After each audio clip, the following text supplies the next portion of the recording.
السلام عليكم ورحمة الله تعالى وبركاته. إن الحمد لله نحمده ونستعينه ونستغفره ونؤمن به ونتوكل عليه ونعوذ بالله من شرور أنفسنا ومن سيئات أعمالنا. من يهده الله فلا مضل له ومن يضلله فلا هادي له. ونشهد أن لا إله إلا الله وحده لا شريك له. ونشهد أن محمدا عبده ورسوله أرسله بالحق بشيرا ونذيرا وداعيا إلى الله بإذنه وسراجا منيرا. أما بعد فقد قال الله تبارك وتعالى في القرآن العظيم وبالفرقان المجيد بعد أعوذ بالله من الشيطان الرجيم بفضل بسم الله الرحمن الرحيم.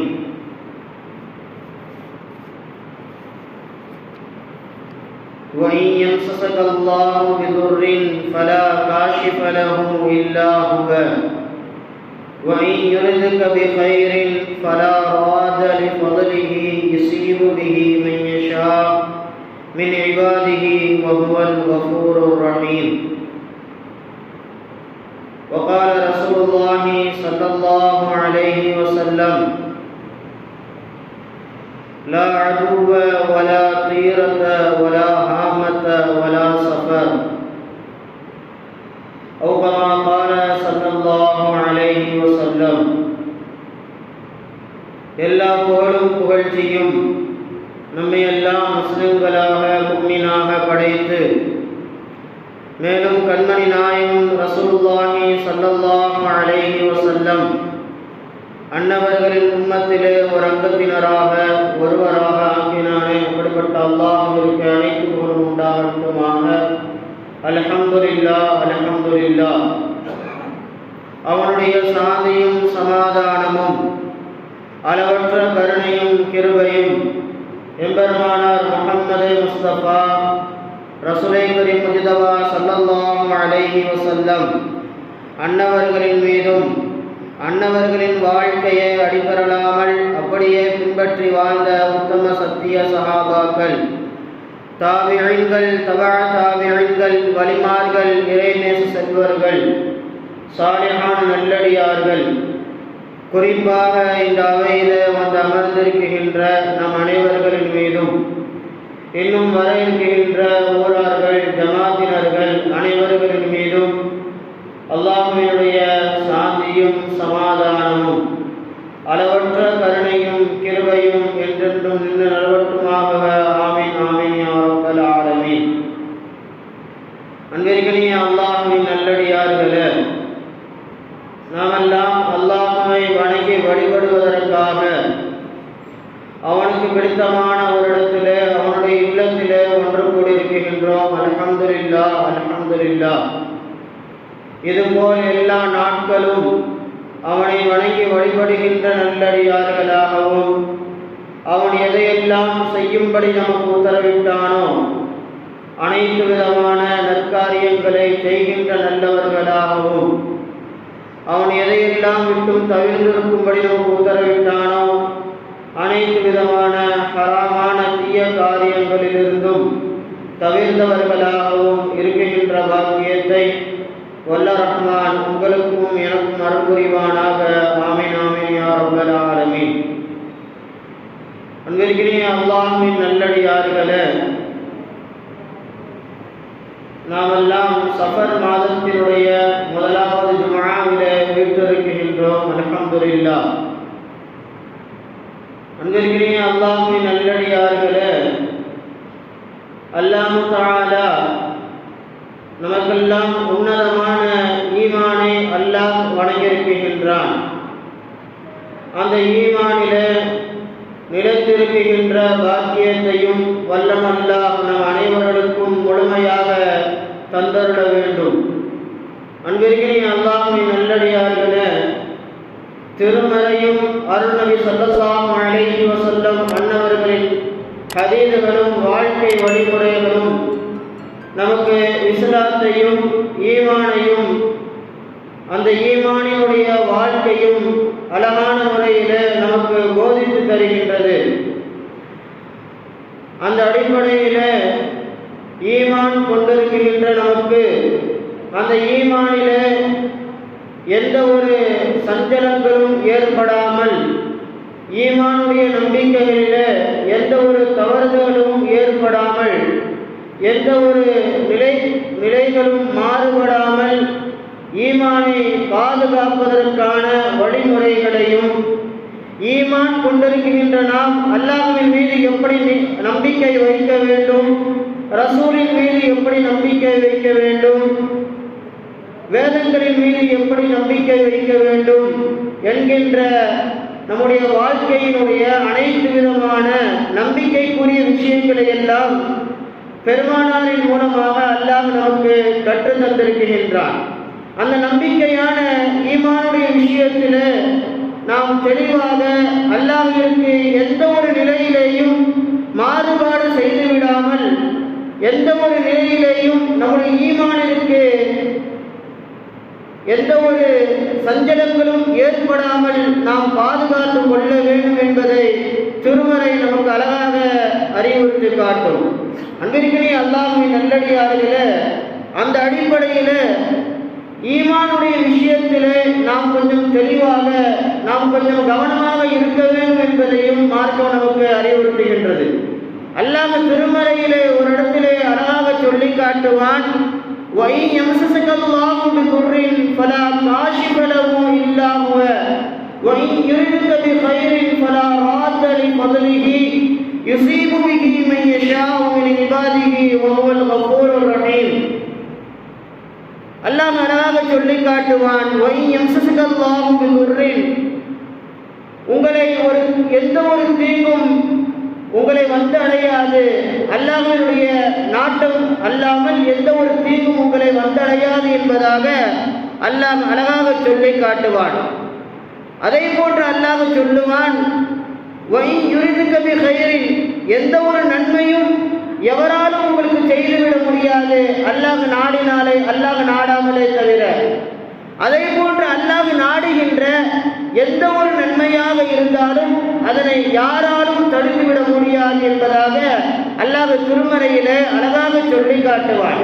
இந்த வசனம் நமக்கு சொல்லி தருகின்ற முக்கியமான பாடம், நம்முடைய வாழ்க்கையினுடைய அனைத்து நிலைகளிலேயும் அல்லாஹ்வை ஈமான் கொண்டிருக்கின்ற நாம் அவனின் மீது அவன்தான் நமக்கான நன்மைகளையும் தீமைகளையும் அவன்தான் நமக்கு தருகின்றான் என்பதாக முழுமையாக நாம் ஈமான் கொண்டிருக்கின்றோம். அந்த ஈமானிய நம்பிக்கையிலே அல்லாஹ் வித்திடுகின்றான், எந்த ஒரு நன்மையாக இருந்தாலும் எந்த ஒரு தீமையாக இருந்தாலும் அது அல்லாஹ் நாடாமல் உங்களுக்கு வந்தடையாது. அதே போன்று அல்லாஹ் தருகின்ற எந்த ஒரு தீமையையும் எந்த ஒரு மனிதனாலும் தடுத்துவிட முடியாது. அல்லாஹ் தருகின்ற எந்த நன்மையாக இருந்தாலும் அந்த முதலை, அந்த அருளை எந்த ஒரு மனிதனாலும் தடுத்துவிட முடியாது என்பதாக அல்லாஹ் திருமறையிலே நமக்கு சொல்லி காட்டுகின்றான். அந்த நம்பிக்கை நமக்கு இருக்க வேண்டும். அந்த நம்பிக்கையிலே நாம் சரியாக, நாம் நிலைப்பாடாக இருக்க வேண்டும். எந்த ஒரு நிலை ஏற்பட்டாலும் இது அல்லாஹ் நமக்கு கொடுத்தது என்கின்ற பொருந்துதல் நமக்கு இருக்க வேண்டும் என்பதை இந்த திருமறை நமக்கு அழகாக எடுத்துரைக்கின்றது. அன்பிற்கினிய அல்லாஹ்வின் நல்லடியார்களே, அருமை நாயகம் ஸல்லல்லாஹு அலைஹி வஸல்லம் அவருடைய காலகட்டத்திலே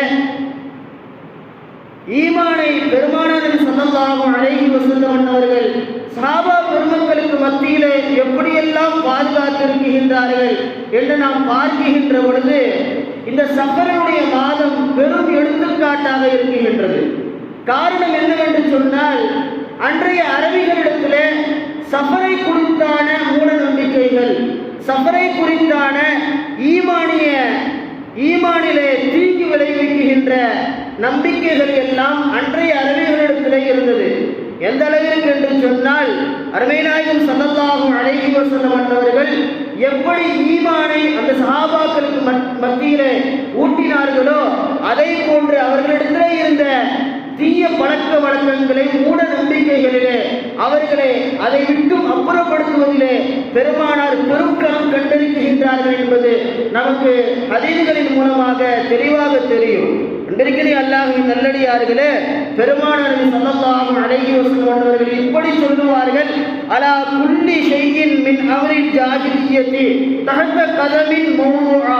பெருமானார் சொல்லுவார்கள், ஜாஹிலியாவினுடைய அனைத்து விதமான மூட பழக்க வழக்கங்களையும் தீய பழக்க வழக்கங்களையும் என்னுடைய காலுக்கு கீழே நான் போட்டு அதனை நிறுத்திவிட்டேன் என்பதாக, மூடிவிட்டேன் என்பதாக அருமை நாயகம் ஸல்லல்லாஹு அலைஹி வஸல்லம் அவர்கள் சொல்லுவார்கள். தங்களுடைய காலுக்கு கீழே அதனை புதைத்து விட்டதாக பெருமானார் சொல்லுவார்கள். அந்த அளவிற்கு மூட நம்பிக்கைகளிலே சஹாபா பெருமக்கள் மூழ்கியிருந்த ஒரு காலகட்டம் அன்றைய காலகட்டம். அப்படிப்பட்ட ஒரு நிலையிலே பெருமானார் அந்த சஹாபாக்களுக்கு ஈமானை ஊட்டி, அந்த ஈமானிலே வலிமையை கூட்டி, அந்த வலிமையோடு அவர்கள் இந்த மார்க்கத்தை அனுதினமும் அணுகியிருக்கின்றார் என்று சொன்னால் நாம் கொஞ்சம் சிந்தித்து பார்க்க வேண்டும். நம்முடைய வாழ்க்கையிலே இன்று இஸ்லாம் சார்ந்த, அல்லாஹ்வின் மீது உள்ள நம்பிக்கைகள் சார்ந்த நிலைப்பாடுகளிலே நாம் கொஞ்சம் அதிலே சரிவுள்ளவர்களாக இருந்து கொண்டிருக்கின்றோம். சஹாபா பெருமக்களிடத்திலே ஒரு நிலை உண்டு. அவர்கள் எங்காவது வெளியே செல்லுவதாக இருந்தால் 3 கற்களை எடுத்துக் கொள்ளுவார்கள். பெருமானாருடைய காலகட்டத்திலே சஹாபாக்களின் நிலைப்பாடுகள், எங்காவது வெளியே செல்வதாக இருந்தால் 3 கற்களை எடுப்பார்கள். அதிலே 4 கற்களை எடுப்பார்கள். அந்த 4 கற்களிலே 3 சமைப்பதற்காக, 1 அவர்களை பாதுகாப்பதற்கான தெய்வங்களாக எடுத்து செல்லுகின்ற ஒரு நிலை. அதே போன்று ஏதாவது பிரயாணங்களுக்கு செல்வதாக இருந்தால் வெளியிலே சகுனங்களை எல்லாம் பார்த்துவிட்டு செல்லுகின்ற ஒரு மூட பழக்க வழக்கங்கள் நிறைந்த ஒரு நிலையிலே அந்த சஹாபா பெருமக்கள் இருந்தார்கள். இந்த நிலையிலே பெருமானார் ஸல்லல்லாஹு அலைஹி வஸல்லம் அவர்கள் அந்த சஹாபா பெருமக்களை பரிசுத்தவான்களாக, ஈமானிய வலிமையை அவர்களுக்கு மத்தியிலே ஊட்டியிருக்கின்றார்கள். பெருமானார் சொல்லுவார்கள், லா அதுவ வலா தீரத வலா ஹாமத வலா சஃபர். தொற்று நோய் என்பது கிடையாது, பறவை சகுனம் என்பது கிடையாது, ஆண்டை சகுனம் என்பது கிடையாது, இந்த சஃபர் மாதம் என்பது, பீடை என்பது கிடையாது என்பதாக அந்த சஹாபா பெருமக்களுக்கு பெருமானார் அறிவுறுத்தினார்கள். பிறகு அல்லாஹ்வின் நல்லடியார்களே, சஹாபாக்களுடைய நிலை, இந்த சஃபரை குறித்து இன்றைய காலகட்டத்திலேயும் நாம் பார்க்கின்றோம். சஃபரை குறித்தான இஸ்லாமியர்களிடத்தில் இருக்குகின்ற சில மூட பழக்க வழக்கங்கள், ஒடுக்கத்து முதல் போன்ற நாட்களிலே கடலிற்கு சென்று காலை நினைப்பது, பச்சை புற்களை பார்ப்பது, இது போன்ற நிலைகள் எல்லாம் இன்று இருக்கின்றது. சஃபர் மாதத்திலே நல்ல காரியங்களை தொடங்கக்கூடாது என்கின்ற ஒரு நிலை அன்றைய காலகட்டத்திலே இருந்தது. அது படிப்படியாக குறைந்து இன்று ஒடுக்கத்து முதல் வரை நம்மிடத்திலே குறைந்திருப்பதை நாம் பார்க்கின்றோம். இருந்தாலும் அதனுடைய இந்த சஃபரை குறித்தான, அதில் இருக்குகின்ற மூடை பழக்கங்கள் குறித்தான இஸ்லாமிய நம்பிக்கைகளுக்கு, அல்லாஹ்வின் மீது உள்ள இந்த ஈமானிய நம்பிக்கைகளுக்கு தீங்கை விளைவிக்குகின்ற மூட நம்பிக்கைகள் நம்மிடத்திலே இன்னும் நிறைய விஷயங்களிலே காணப்படுவதை நாம் பார்க்கின்றோம். விரைகிலே அல்லாஹ்வின் நல்லடியார்களே, நம்முடைய நம்பிக்கைகள் முழுவதும் அல்லாஹ்வை சார்ந்ததாக இருக்க வேண்டும். அல்லாஹ்தான் நமக்கு நன்மையை தருகின்றான். தீமையாக இருந்தாலும் அதனை அல்லாஹ்தான் தந்தான். அதனை நிவர்த்தி செய்பவன் அல்லாஹ்வை தவிர வேறு யாரும் இல்லை என்கின்ற சிந்தனை நமக்கு வர வேண்டும். அருமை நாயகம் ஸல்லல்லாஹு அலைஹி வஸல்லம் அவர்கள் மிஅராஜ் பயணம் சென்றிருக்கின்ற பொழுது பெருமானார் ஒரு காட்சியை பார்ப்பார்கள். மிஅராஜ் பயணத்தின் போது பெருமானார் மிஅராஜிலே நிறைய செயல்களை, நிறைய கூட்டங்களை பெருமானார் பார்ப்பார்கள். அப்படி பார்க்கின்ற பொழுது ஒரு இடத்திலே ஒரு கூட்டம் அவருடைய நபிகளார்களோடு சிறிய கூட்டம் ஒன்று செல்லும். பெருமானார் பார்ப்பார்கள். அந்த கூட்டத்திற்கு பின்னால் வெறும் ஒரே ஒரு நபியவர்கள் மாத்திரம் செல்லுவார்கள். அந்த கூட்டத்திற்கு பின்னால் ஒரு பெரும் கூட்டம் அவர்களுடைய நபிகளோடு செல்லுகின்ற நிலையை பார்ப்பார்கள். பார்த்துவிட்டு பெருமானார் கேட்பார்கள், இந்த பெரும் படையோடு செல்லுகின்ற இந்த கூட்டம் யார் என்பதாக கேட்கின்ற பொழுது பெருமானார் இப்படி கேட்பார்கள், இந்த கூட்டம் என்னுடைய கூட்டமா என்பதாக ஜிப்ராயில் அலைஹிஸ்ஸலாம் அவர்களிடத்திலே அருமை நாயகம் ஸல்லல்லாஹு அலைஹி வஸல்லம் அவர்கள் கேட்கின்ற பொழுது ஜிப்ராயில் அழகாக சொல்லுவார், இது மூசா அலைஹிஸ்ஸலாம் அவருடைய கூட்டத்தார்கள். மூசா அலைஹிஸ்ஸலாத்தை பின்பற்றிய மூசா அலைஹிஸ்ஸலாம் அவர்களும் அவர்கள் கூட்டத்தார்களும் செல்லுகின்றார்கள் என்பதாக ஜிப்ராயில் சொல்லுவார். சொல்லிவிட்டு ஜிப்ராயில் சொல்லுவார், நீங்கள் கொஞ்சம் உங்களுடைய கீழ்வானத்தின் பக்கம் உங்களுடைய தலையை சாய்த்து பாருங்கள் என்பதாக பெருமானாருக்கு சொல்லுகின்ற பொழுது அருமை நாயகம் ஸல்லல்லாஹு அலைஹி வஸல்லம் அவர்கள் கீழ்வானத்தின் பக்கம் பார்ப்பார்கள். அங்கு பெரும் கூட்டம் சொர்க்கத்தின் பக்கம் சென்று கொண்டிருக்கும். சொர்க்கத்தின் பக்கம் சென்று கொண்டிருக்கும். பெருமானார் பார்த்துவிட்டு இந்த கூட்டம் யார் என்பதாக கேட்பார்கள். ஜிப்ராயில் சொல்லுவார், நீங்கள் அந்த கூட்டத்தின் கீழே மாத்திரம் பார்க்கின்றீர்கள், இந்த சைடும் அந்த சைடும் பாருங்கள், அங்கும் இங்குமாக முழுவதுமாக நீங்கள் சுற்றி பாருங்கள் என்பதாக சொல்லுகின்ற பொழுது அருமை நாயகம் ஸல்லல்லாஹு அலைஹி வஸல்லம் அவர்கள் சுற்றி பார்ப்பார்கள். சுற்றி பார்க்கின்ற பொழுது ஒரு பெரும் கூட்டத்தினர்கள் திரளாக ஒரு பெரும் கூட்டத்தார்கள் கிட்டத்தட்ட ஒரு 70,000 பெருமானார் சொல்லுகின்றார்கள் அளவுகோல் 70,000 மக்கள் அந்த கூட்டத்தில் இருப்பார்கள். அப்படி ஒரு கூட்டம் சொர்க்கத்தை நோக்கி எந்த ஒரு கேள்வி கணக்கும் இல்லாமல் சொர்க்கம் சென்றது என்பதாக அருமை நாயகம் ஸல்லல்லாஹு அலைஹி வஸல்லம் அவர்கள் மிஅராஜின் போது பார்த்த அந்த செய்தியை சஹாபா பெருமக்களுக்கு மத்தியிலே சொல்லி காட்டுவார்கள். இந்த செய்தியை நான் மிஅராஜிலே பார்த்தேன் என்பதாக சஹாபாக்களுக்கு மத்தியிலே அறிவிக்கின்ற பொழுது சஹாபா பெருமக்கள் பெருமானாரிடத்திலே கேட்பார்கள், யா ரசூலல்லாஹ்,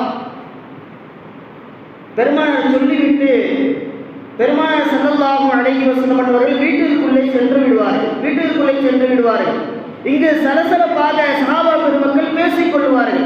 அந்த 70,000 கூட்டத்தார்கள் யார் என்பதை குறித்து பெருமானார் அறிவிக்கவில்லை. இப்படி ஒரு கூட்டத்தை நான் பார்த்தேன் என்பதோடு பெருமானார் சென்று விடுவார்கள்.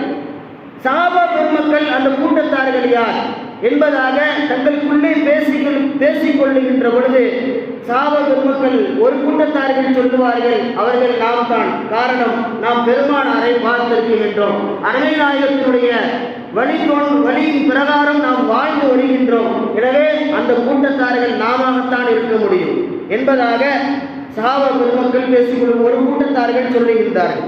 மற்றொரு கூட்டம் சொல்லுகின்றது, இல்ல நாம் அல்ல, நம்முடைய பிள்ளைகள். காரணம் என்னவென்று சொன்னால், நாம் பிறக்குகின்ற பொழுது நாம் ஜாஹிலியாவிலே பிறந்தோம், பெருமானாரை கண்டு இஸ்லாத்தை நாம் ஏற்றுக்கொண்டோம். ஆனால் நம்முடைய பிள்ளைகள் பிறக்குகின்ற பொழுது இஸ்லாமியர்களாக ஈமான் கொண்டவர்களாக பிறக்குகின்றார்கள், பெருமானாரையும் பார்க்குகின்றார்கள். எனவே நம்முடைய பிள்ளைகள் தான் அதற்கு தகுதியானவர்கள், அந்த கூட்டத்திற்கு தகுதியானவர்களாக இருக்க முடியும் என்பதாக மற்றொரு கூட்டம் சொல்லுகின்றது. இந்த பேச்சு அப்படியே பெருமானாருடைய காதிற்கு செல்லுகின்றது. அருமை நாயகம் ஸல்லல்லாஹு அலைஹி வஸல்லம் அவர்கள் வெளியே வருகின்றார்கள். வந்து சஹாபா பெருமக்களை பார்த்துவிட்டு பெருமானார் சொல்லுவார்கள், அந்த கூட்டத்தார்கள் நீங்களும் அல்ல, உங்களுடைய பிள்ளைகளும் அல்ல. சஹாபா பெருமக்கள் கேட்பார்கள், யார் ரசூலுல்லாஹ், அப்படி என்றால் அந்த கூட்டத்தார்கள் யார்? அந்த 70,000 மக்கள் யார்? இந்த உம்மத்தே முஹம்மதியாவில் உள்ள அந்த 70,000 மக்கள் யார் என்பதாக பெருமானாரிடத்திலே சஹாபா பெருமக்கள் கேட்கின்ற பொழுது அருமை நாயகம் ஸல்லல்லாஹு அலைஹி வஸல்லம் அவர்கள் சொல்லுவார்கள், அந்த மக்கள் யார் என்று சொன்னால், அவர்கள் நோய்வாய்ப்பட்டிருந்தால் அவர்கள் மந்திரிப்பதற்காக எந்த ஒரு கோயில்களுக்கும் அவர்கள் செல்ல மாட்டார்கள், ஓதி பார்க்க மாட்டார்கள், மந்திரிக்க மாட்டார்கள், மந்திரிக்காமல் இருப்பார்கள். அல்லாஹ்வின் மீது நம்பிக்கை கொண்டு அப்படியே இருக்குகின்ற மக்கள். இரண்டாவதாக பெருமானார் சொல்லுவார்கள், அவர்கள் எந்த ஒரு சகுனமும் பார்க்க மாட்டார்கள், அல்லாஹ்வின் மீது முழுமையாக நம்பிக்கை கொண்டவர்கள், எந்த ஒரு சகுனங்களையும் அவர்கள் ஏறெடுத்து பார்க்காதவர்கள். மூன்றாவதாக பெருமானார் சொல்லுவார்கள், அல்லாஹ்வின் மீது முழு தவக்கல் உடையவர்களாக எல்லா நிலைகளிலேயும் நன்மையாக இருந்தாலும் தீமையாக இருந்தாலும் அது அல்லாஹ்தான் எனக்கு தந்தான் என்பதாக முழுமையான நம்பிக்கையோடு எந்த ஒரு நோவினை பட்டாலும் அந்த நோவினையை அப்படியே தாங்கிக் கொண்டு ரப்பிடத்திலே கையேந்துகின்ற அந்த கூட்டத்தார்கள் தான் அந்த 70,000 மக்களிலே உள்ளவர்கள் என்பதாக பெருமானார் ஸல்லல்லாஹு அலைஹி வஸல்லம் அவர்கள் சொல்லி முடிக்க ஒரு சஹாபி எழுந்து, யா ரசூலல்லாஹ், அந்த கூட்டத்திலே நானும் இருக்கின்றேனா என்பதாக உக்காஷா என்கின்ற ஒரு சஹாபி எழுந்து கேட்பார்கள். பெருமானார் சொல்லுவார்கள், நீங்கள் அந்த கூட்டத்திலே இருக்கின்றீர்கள். மற்றொரு சஹாபி எழுந்து கேட்பார்கள், யா ரசூலல்லாஹ், நான் இருக்கின்றேனா, நீங்களும் இருக்கின்றீர்கள், உக்காஷா உங்களை வென்றுவிட்டார் என்பதாக பெருமானார் ஸல்லல்லாஹு அலைஹி வஸல்லம் அவர்கள் சொல்லுவார்கள். இதற்கு அல்லாஹ்வின் நல்லடியார்களே, சகுனம் பார்க்குதல் எந்த ஒரு நிலை வந்தாலும் அல்லாஹ்வின் மீது நம்பிக்கை கொண்ட கூட்டத்தார்களாக கேள்வி கணக்கு இன்றி சொர்க்கம் செல்லுகின்ற கூட்டத்தார்களாக அந்த கூட்டத்தார்கள் இருந்தார்கள் என்பதற்கு பெருமானார் சொல்லுகின்ற சான்று, அவர்கள் வாழுகின்ற பொழுது எந்த ஒரு கோயில்களுக்கும் சென்று மந்திரிப்பதல்ல, எந்த ஒரு சகுனங்களையும் பார்ப்பதல்ல, அல்லாஹ்வின் மீது உடுத்த மக்களுடையவர்களாக இருந்து வாழ்ந்தவர்கள் என்பதாக பெருமானார் சொல்லுகின்றார்கள். பிறகு அல்லாஹ்வின் நல்லடியார்களே, நம்முடைய வாழ்க்கையிலே நாம் எப்படி வாழுகின்றோம்? நாம் சர்வ சாதாரணமாக ஈமானிய நம்பிக்கையிலே பலம் இழந்தவர்களாக நாம் வாழ்ந்து வருகின்றோம். சர்வசாதாரணமாக ஏதாவது ஒரு வேலையாக வெளியூர் எங்கேயாவது செல்லுகின்ற பொழுது, வேலை தடங்கள் ஏற்படுகின்ற பொழுது நம்முடைய வாய்களிலிருந்து வருகின்ற வார்த்தை என்ன? நாம் வந்த நேரம் அந்த வேலை சரியாக முடியவில்லை என்பதாக நாம் நினைத்துக் கொள்ளுகின்றோம், வாய் விட்டு பேசி விடுகின்றோம். ஏதாவது ஒரு தீங்கு வீட்டில் நடக்குகின்ற பொழுது அதற்கு ஏதாவது ஒரு காரணங்களை நாம் சொல்லுகின்றோம். ஆனால் பெருமானார் ஸல்லல்லாஹு அலைஹி வஸல்லம் அவர்கள் சொல்லுகின்ற செய்தி, அவர்கள் எந்த ஒரு நிலையிலையும் அல்லாஹ்வின் மீது நம்பிக்கை வைத்தவர்கள். அல்லாஹ்வின் மீது எந்த ஒரு தீங்கு வந்தாலும், எந்த ஒரு நன்மை வந்தாலும் தவக்கல் முழுமையாக ரப்பின் பக்கம் இருந்தது. அந்த நம்பிக்கை அவர்களை சொர்க்கத்திற்கு கேள்வி கணக்கு இன்றி கூட்டு செல்லுகின்ற அந்த கூட்டத்தார்களிலே ஒருவராக ஆக்கிக்கொள்ளும் என்பதாக பெருமானார் சொல்லியிருக்கின்றார் என்று சொன்னால் நாம் கொஞ்சம் யோசித்து பார்க்க வேண்டும். நம்முடைய ஈமானிய வலிமையில நாம் எப்படி பயணிக்கின்றோம்? நாம் நம்முடைய ஈமானிய நிலையிலே நாம் எப்படி இருக்கின்றோம்? சர்வ சாதாரணமாக நாம் காலத்தை திட்டுகின்றோம். அருமை நாயகம் ஸல்லல்லாஹு அலைஹி வஸல்லம் அவர்கள் அழகாக சொல்லுவார்கள், அல்லாஹ் சொல்லுவதாக பெருமானார் இப்படி சொல்லுவார்கள்.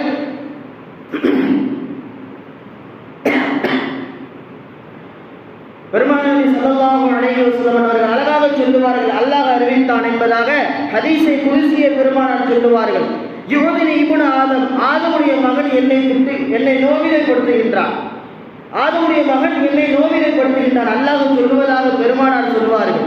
யூதினி இப்னு ஆதம், ஆதமுடைய மகன் என்னை நோவினைப்படுத்துகின்றான். யசுபு தஹர, அவன் காலத்தை திட்டுகின்றான். எப்படி நோவினைப்படுத்துகின்றான்? தொழுகிற நோன்பு வைக்கலை இப்படியெல்லாம் அல்லாஹ் சொல்லவில்லை. பெருமானார் சொல்லுகின்றார்கள், என்னை நோவினைப்படுத்துகின்றான். எப்படி நோவினைப்படுத்துகின்றான்? யசுபு தஹர, அவன் காலத்தை திட்டுகின்றான். காலத்தை திட்டுவதன் மூலமாக என்னை அவன் நோவினைப்படுத்துகின்றான். பெருமானார் தொடர்ந்து சொல்லுவார்கள், வஅனதஹு, நான் தான் காலமாக இருக்குகின்றேன் என்பதாக அல்லாஹ் சொல்லிவிட்டு சொல்லுவான். பியதியில் அம்ர அகல்லபல் லைல வன்னஹார், அந்த காலத்தை உருவாக்குவனாக நான் இருக்குகின்றேன். காலமாக நான் இருக்குகின்றேன், அந்த காலத்தை உருவாக்குவனாக நான் இருக்குகின்றேன். அந்த இரவையும் பகலையும் மாறி மாறி வர செய்பவனாக நான் இருக்குகின்றேன் என்பதாக அல்லாஹ் அறிவித்து கொடுத்தான். எனவே நீங்கள் காலத்தை திட்டாதீர்கள் என்பதாக பெருமானார் நபி ஸல்லல்லாஹு அலைஹி வஸல்லம் அவர்கள் சொல்லித் தருவார்கள். இன்றைக்கு அல்லாஹ்வின் நல்லடியார்களே, காலத்தை திட்டுவது நம்முடைய ஈமானிய பலத்தை குறைக்கின்றது. காலத்தை திட்டுகின்ற பொழுது நாம் நம்முடைய ஈமானை இழந்து விடுகின்றோம். நாம் காலத்தை திட்டுகின்ற பொழுது அல்லாஹ்வின் மீது உள்ள நம்பிக்கையை நாம் இழந்து விடுகின்றோம் என்பதாக இந்த ஹதீஸின் மூலமாக அருமை நாயகம் ஸல்லல்லாஹு அலைஹி வஸல்லம் அவர்கள் சொல்லி காட்டுவார்கள். பெருமானார் நபி ஸல்லல்லாஹு அலைஹி வஸல்லம் அன்றைய காலகட்டத்திலே சஹாபா பெருமக்கள் இப்படி ஒரு நிலையிலே வாழ்ந்த ஒரு நேரம், பெருமானாருடைய காலகட்டத்திலே ஹுனைன் போர்க்களம், அந்த போர்க்களத்திற்கு சஹாபா பெருமக்களை ரசூலுல்லாஹி ஸல்லல்லாஹு அலைஹி வஸல்லம் தயார் செய்கின்ற பொழுது ஈமானை அந்த நேரத்தில் ஏற்றுக்கொண்ட சில சஹாபா பெருமக்கள் ஹுனைன் யுத்தத்திற்காக பெருமானாரோடு செல்லுவார்கள். செல்லுகின்ற பொழுது சஹாபா பெருமக்கள் செல்லுகின்ற வழியில் ஹுனைன் யுத்தத்திற்கு சென்று விடுவார்கள். அங்கு போகின்ற பொழுது காபிர்கள் எல்லாம் ஒரு மரத்திற்கு அருகாமையிலே அமர்ந்து அவர்களுடைய வாளை அந்த மரத்திலே தொங்கவிட்டவர்களாக அங்கு இழத்திக்காக இருந்து அந்த மரத்திற்கு அருகாமையிலே துஆ செய்து கொண்டிருப்பார்கள்.